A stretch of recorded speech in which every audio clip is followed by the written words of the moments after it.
Hey everybody, welcome to episode 7 of Learning with Leary, presented by The Float Life. I'm your host, Jake Leary, and today I'm going to answer a question that I've gotten from a bunch of different people, which is, which foot is it better to turn with?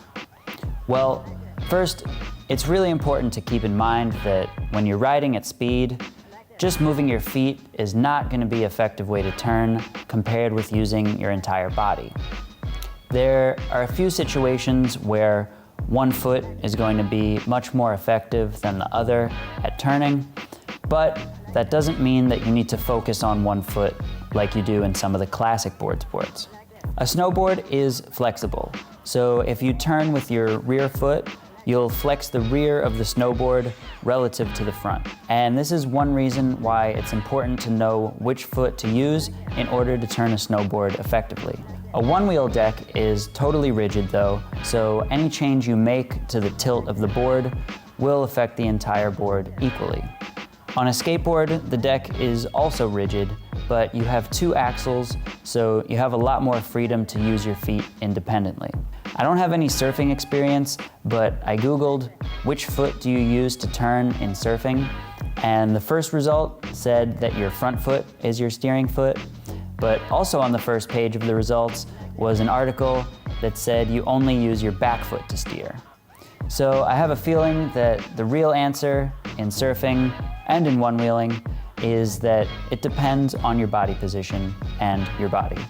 If you prefer to turn with one foot or the other in one-wheeling, it likely has to do with your foot placement.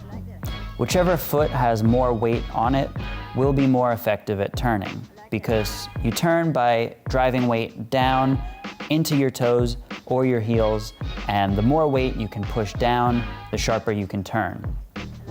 If you don't have a lot of weight on a foot, you'll find that at a certain point, if you try to drive your heel down, instead your toes will peel up and your turning will be limited.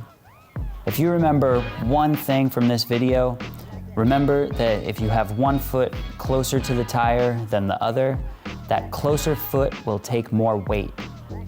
The best way to remember this is that if you could put your foot directly over the balance point, you could put 100% of your weight on that foot. So the closer you get to the tire, the more weight you have on that foot. If your feet are at an even distance from the tire, it'll feel like you have an even weight between them. So if you're finding that one foot is more effective at steering than the other, it could be that you're standing towards the front or the back of the board. If you're standing towards the back, more weight will be on your front foot if you're at a steady speed. And when you ride in this stance, you'll feel like your front foot has all the control and that your back foot doesn't really have that much of an effect on your steering. I do believe that riding like this is more safe because it keeps more weight on your sensor pad and makes nosedives slightly less likely. But at the end of the day, I'm a big fan of keeping my body symmetrical, and I'm also a big fan of mixing things up as much as possible, so don't be afraid to move those feet around and mess around with different stances in order to even out the weight you're putting on each foot. When you accelerate or decelerate, you temporarily put more weight onto your front or your rear foot.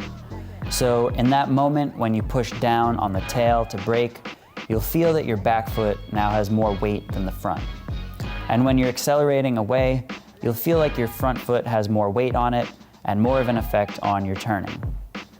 This means that when you're going uphill, you might use your front foot a little more, and when you go downhill and you're on that tail, keeping your speed steady, you'll feel like your rear foot is doing more.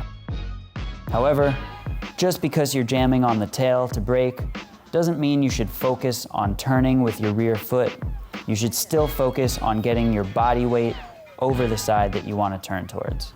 Overall, if you want to turn effectively, you have to use your whole body, including both feet. If you're only pushing down with your toes, you're going to strain or cramp the bottom of your feet. One foot will have more pull than the other if there's more weight on that foot, and that happens when you have a change in acceleration, when you're keeping a steady speed on a hill, or when you ride with one foot closer to the tire than the other. Now, I didn't talk at all in this episode about the angle of your feet and your hips, Both of these have an effect on turning, but we're gonna have an entire episode just on foot angle, so we're gonna circle back to that later. Thanks for watching, and until next time, float on, my friends.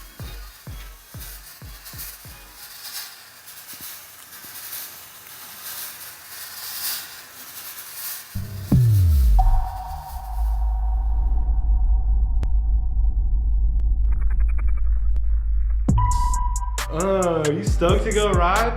I'm stoked to go ride. I'm gonna go ride. You should too. But if you're not, definitely subscribe to our channel or check out one of these two videos. I'm gonna go get my shred on.